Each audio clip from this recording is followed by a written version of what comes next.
about Leopold's Book Bar Cafe. It's Madison's bookstore for night owls, open till midnight every night. They've got lunch now, and starting next month, dinner next door at their sister restaurant, Fabiola's Spaghetti House and Deli. Leopold's is also perfect for holiday gifts, by the way, with over 5,000 books and hundreds of wines. Head over to Greenbush and stop in at Leopold's.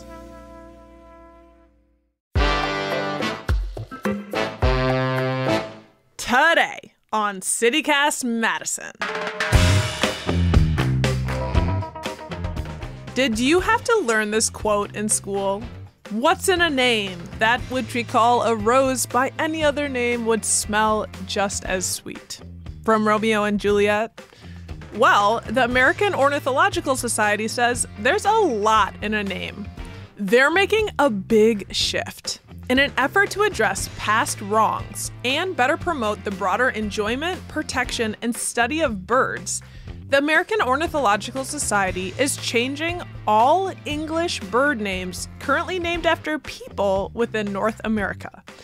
That's because there are some seedy characters in that roster of names.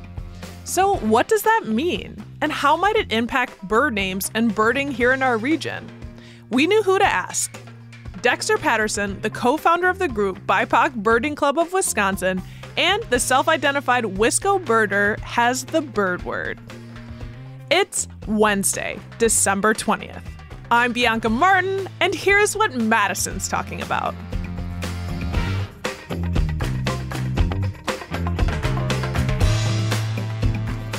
All right. Dex, welcome back. What's up, Bianca? I hear there's some change afoot or a flutter. The American Ornithological Society is changing all English bird names, currently named after people within its geographic jurisdiction. It's like 70 or 80 species. Yep. Do you agree with this move? I do. I really do. It's one of those things, you know, in the world of bird watching. I really feel like every bird tells a story, right? So yet the names that we kind of assign to what I like to call our feathered friends, they often carry these tales of a less enchanted nature, right? Where they're eponymous and honorific common bird names. And a lot of these names are kind of bestowed upon, you know, sometimes well-meaning, but sometimes misguided naturalists. And often they're old white people. Mm-hmm. And I think that's something where people kind of don't think about that and how that has kind of lingered in the ornithological lexicon for all these years. It's kind of wild because, you know, you asked, do I support it? And as the co-founder of the BIPOC Birding Club of Wisconsin, we were super excited. We were super excited about the announcement, fully support what the AOS did, because changing English common names of bird species and making them more accurate, right? I think this is where people kind of miss the boat, where they talk about erasing history and all this crap. But it's like, we're not erasing history. What they're trying to do is to accurately name birds to reflect their appearance and their ecology. And I think that's where people are missing the boat and taking it way too personal and don't realize that this is literally to make the bird names more accurately reflect who the heck these little birds are. Yeah. Well, you know, I've seen the shift likened to taking down statues or Confederate statues in the South. Yeah. I saw one comment on the AOS site from someone, though, kind of annoyed with the change, says, no one thinks about Anna when they reference the Anna hummingbird. Arg. So that was the quote. Mm-hmm. I feel like that kind of misses the point. If I'm out there, you know, as someone who's interested in birding, wanting to get to learn the different birds, Anna doesn't really wouldn't make me think of a specific type of color or flying pattern or anything like that. Yeah, it doesn't. And I think the people like that, they're really missing the historical context. So where they say, oh, I don't think about Anna. Well, that hummingbird isn't thinking about Anna either. Right. And what's so funny about it is that hummingbird was probably spotted by native people before Anna. So like all these people are talking about, oh, you're taking away discoveries. Did they really discover this bird? Does this bird owe you anything? That's what I would ask. Like, and it doesn't. It doesn't. So really trying to be reflective of those biases of the creators of these names. It really does carry a weight of this colonial legacy. And I just think once we start to acknowledge that and actively work to transcend that, if we really wish to honor and learn from history, it's not erasing history. And if we think about where we are, we're kind of in this era of social justice. Hopefully more people are trying to join on the forefront of this collective consciousness to really try to reassess the impact of actions. And maybe it's trivial to some people, but it matters. And I think by opting for names that accurately describe a bird's features, we can step out of those shadows of colonial history. We can grow as a society and cultivate a more inclusive and respectful birding community. I love it. And you made so many good points. One that stands out to me is the idea of like whose history is being erased. Like there's very likely people who had seen that bird before and maybe had a different name for that bird. So, you know, you're talking about this being a critical effort, and I wanted to hear a little bit more why this effort is important. One thing I saw was, I mean, it's really about getting folks more involved in birding. And I was kind of surprised by the numbers. It was like 70, 80 species that were included. And that just sounded alarming. I'm like, that few? Yeah. I mean, what they're trying to do, the AOS is those 70 to 80 bird species are the ones primarily in the US and Canada. So they're going to start there. And I think it's important too, because we also really control like authority over Latin American bird names, which is kind of weird, right? When we're talking about, you just mentioned like, maybe there are these people who have spotted these birds before, but here we are in North America telling people in Latin America what they should call birds that are native to their areas or their countries. So I think it also opens up this broader conversation about Latin American engagement and broader discussions about wider changes. Once they start with the 70 or 80 birds, maybe it kind of creates this movement to look at it a little more holistically, start engaging ornithologists and organizations in Latin America and really trying to show, hey, we're committed to being collaborative and being more globally informed about birds, because I think that's the key. Is it's not about just us, and that's inclusion too when we're thinking about inclusion.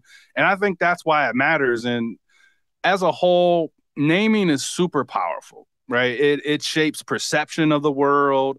It shapes influences and interactions with it as well. But by adopting names that align with the visual characteristics of birds, I keep going back to that. We not only celebrate the diversity of these creatures, but also contribute to a more equitable and just bird watching community. And for me, Bianca, as a BIPOC birder, that hits home for me. And it's also, that's at the heart of what we do at the BIPOC Birding Club of Wisconsin. Like that is literally our mission, is to celebrate the diversity of birds, but celebrate the beauty of what birders are and changing the perception of what a birder is and welcoming everybody. You know, I always tell people birding is for everyone, even you. And that is literally my mission as the Wisco birder. When I'm out there, I want people to see this younger-ish Black man out here having fun, frolicking in the woods, laughing and dancing and celebrating birds for who they are and not trying to have ownership over them. Because I swear, just being in nature, being one with birds, it really does kind of put in perspective who you are and what you are in the grand scheme of things in this universe. I think when people take a step back and stop thinking about things so personal, right? Like you are not those old people that some of these birds are named after that owned slaves, that were really bad people at that time. That's not you. So why are you offended by that, right? So I think they need to take a step back, realize this isn't about you. stop thinking about you so much and remove that privilege a little bit, and ask yourself, why am I so offended by this? Why am I offended that we want to name birds for what they actually look like? Right. I'm so glad that you just shared all that, because it's making my little heart sing. And because I wanted to also ask, how does it feel as a person who's Black and a birder to see this kind of commitment from the American Ornithological Society? I think it feels good. We've kind of seen this since the Central Park incident with a good friend of mine, Christian Cooper, a couple years back, right around the time when the George Floyd thing happened in Minneapolis. It kind of sparked this movement across the nation. So Christian gets targeted in Central Park by a white woman, calls the police on him because he simply tells her that your dog can't be off leash in the park, and she just freaks out. Sir, I'm asking you to stop. Please don't come close to me. Sir, I'm asking you to stop recording me. Please don't come close to me. Please take your phone off. Please don't come close to me. And I'm taking a picture and calling the cops. Please call the cops. Please call the cops. I'm going to tell them there's an African-American man threatening my life. Please tell them whatever you like. She calls the police, tells the police she's being attacked by Christian, who happens to just be filming her from far away, by the way, like nowhere near this woman. And just really, and I'm so happy he actually recorded this, because she was trying to get him harmed. Right. And whatever way that was going to take place. She was trying to avoid accountability and immediately put it on him. Like, I'm going to call the police on you. I'm going to call the police because, you know why? Because she just assumed the police are going to take her side, show up and do something to Christian, right? But what it did is it sparked this wider conversation about race, about birding, about Black people outdoors, about feeling safe outdoors. It sparked a national movement called Black Birders Week. And it set forth a lot of the stuff that we're seeing happening now, whether it's a lot of these Audubon chapters changing their name, no longer want to be associated with the James Audubon name, who was a slave owner. He did so many evil things. He robbed graves and he faked scientific evidence and did some really good things for birds, but also did some horrible things, whether it was just being a bad human being, right? And it kind of started there, but also being fraudulent in some of the work he did as well to try to boost up his reputation and do some things. Yes, very talented artist, did a lot of things in the bird conservation world, but also was just a bad person. And if we want to grow, if we want to bring more people into the fold, we need to realize that let's welcome in more people, and having your organization named after people that owned slaves, that robbed graves, that were fraudulent in so many different levels does not make more people want to be associated with that. So it kind of started there, and now we're starting to see that it's kind of opened up the floodgates, per se, of more conversations about, all right, how do we learn from our history? How do we grow? How do we bring more people into the fold to care about birds, to care about their habitats, to care about conservation as a whole, which ultimately that's what it should be about. It shouldn't be about the people. It should be about the birds. It should be about the environment. And that's what I'm really excited about as a BIPOC birder, is just seeing this shift. All right, like this isn't about this history. It's about the future and about where we're about to go in the future. And I think if people can focus on the future, which is a heck of a lot brighter with more people caring about birds, and it's not about you. It's about the birds. It's about the land. Whew. Preach.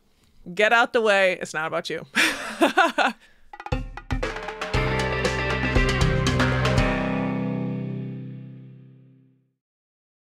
Do you know some of the common birds to our area that are getting renamed, birds we'd see around Madison?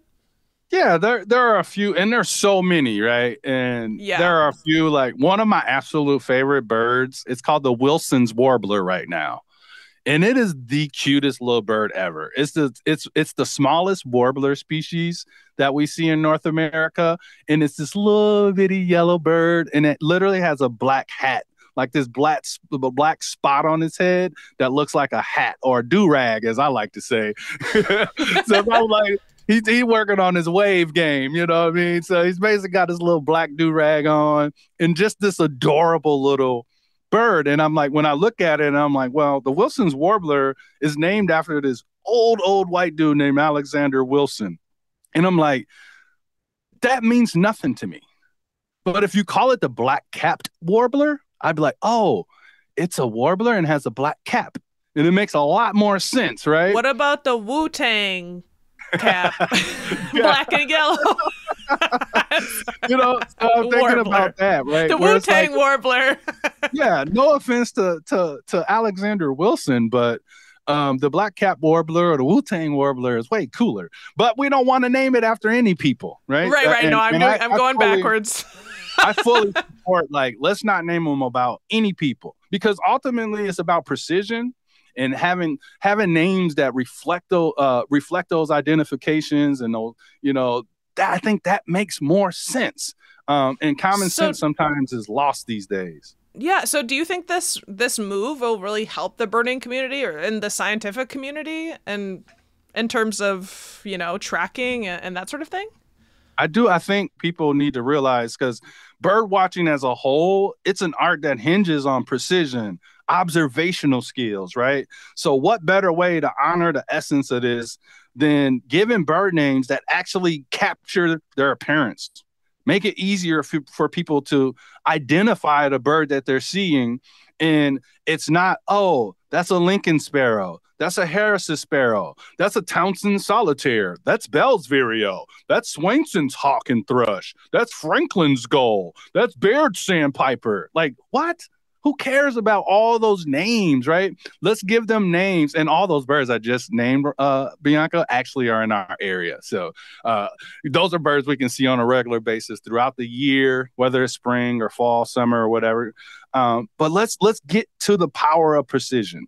I just think this falls short of the precision that a lot of birders claim to respect and want. Right? Mm-hmm. They want to be accurate. Well, if you want to be accurate, let's really take it to that level and describe these birds on how they look, where they live, those type of things. That makes a lot of sense. It's a great point. And knowing that, why don't we take a shot at it? I asked you if you would be willing to play a little game with me, which is renaming birds on the spot for fun, and some of the birds in the Madison area that are gonna, they're gonna get their names changed to be more about what they look like. Are you ready to rock on some of those? We can try. I'm really, what I'm excited about is to hear what you come up with. Yeah, I mean, I'm pretty much expert. So you mentioned, we talked about the Wilson warbler, and so we've got that one in. And you mentioned a whole bunch of other birds. I pulled some of them, which is the Lincoln sparrow. Looked it up, looked at a photo. I think the Lincoln sparrow should be brown mohawky. The brown mohawk sparrow. It has got a little bit of a dew. Yeah, book it. The brown mohawk sparrow. It's so fun. It's so fun. So we're good with that one. Okay, another one was the Harris sparrow. I don't have a great one for this, but my first thought, and I'm going with my gut, was Blackface Betty. Or Biddy, Blackface Biddy, but Biddy's kind of confusing. Betty is a name, so I actually need to dump that. I'm still challenged on this. See, that it's gonna be a process. We just talked about roadblocks, and there may be some learning opportunities. But I will say, though, the blackface sparrow, it's good. But the thing about the Harris's sparrow is that face is only black like that during the breeding season. So that may be something that we have to think about, because it's not always going to look like well, that tracks. So this is another thing that has to be considered with making new names, is that they don't always look the same throughout the year.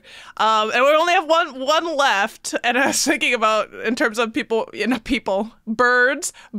just stopped anthropomorphizing the birds. I think that's probably part of it. But the Franklin gull is the last one we're going to play, rename this bird. And I'm thinking about just like the mating season and beauty is an eye in the beholder. This bird kind of looks a little silly to me. I don't have a great... Oh, they're very silly looking, because they got this black head, but then the white eye ring, their eye right in the middle. It looks very cartoonish, doesn't it? where it's just like you look at it and you're like, oh my God, like this little bird is so adorable. But yeah, they have these black heads. So I would say, black-headed gull, is the simplest. Sometimes I say less is more, but we could have some fun with it because it is a goofy looking bird. Oh my gosh, yes. Less is definitely more. Dex has been really fun. I think there's, it just goes to show there's work ahead, but a lot of people are committed, and certainly the American Ornithological Society and the BIPOC Birding Club of Wisconsin is committed to the change. And yeah, it's really neat. Thanks for giving us an update on that. Yeah, I do too. I really want to give a big shout out to Bird Names for Birds. They have been fighting this fight behind the scenes for years. And it's a movement. They've been trying to advocate for the bird names to change and be more representative of the bird for many years. So we want to give them a huge, huge shout out.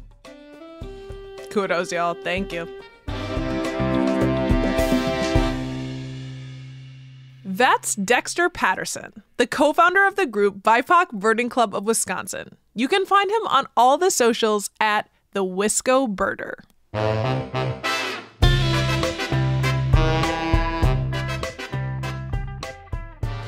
One last thing before you go. We've got an update to a story we published on Monday. In case you missed it, there's a proposed contract between Dane County Regional Airport and the Air National Guard that's facing some scrutiny. The contract would exempt the military from liability for toxic PFAS chemical pollution at the airport from its firefighting foam. This has some of the Dane County Board supervisors concerned. We reached out to the airport with some questions. Here's what they told us. While firefighting foam containing PFAS is still being used at the airport, spokesman Michael Rickers says it's only used in emergency situations. And a new PFAS-free foam has been approved by the Federal Aviation Administration, which the Department of Defense is in the process of procuring. We asked if the airport intended to modify the airport joint use agreement, given the Board County Supervisor's requests around clarity of future use of PFAS. Rickers says, quote, "The current language in the airport joint use agreement was agreed upon by both the airport and the National Guard. Both parties have a clear understanding of the terms of the agreement." The Dane County Board of Supervisors is set to vote on the agreement this Thursday, also known as tomorrow, at the final board meeting of the year. If you want to listen to our earlier conversation with Dane County Supervisor Yogesh Chawla, check out our show notes for a link. That's all for today, here on CityCast Madison. I'm Bianca Martin. If you enjoyed the show, why not share this episode with the most outdoorsy person in your life? Especially if they're the ones that like to point out different birds and plants and this is that and this is this. They're gonna love this combo. We'll be back tomorrow morning with more stories from around the city. Ciao.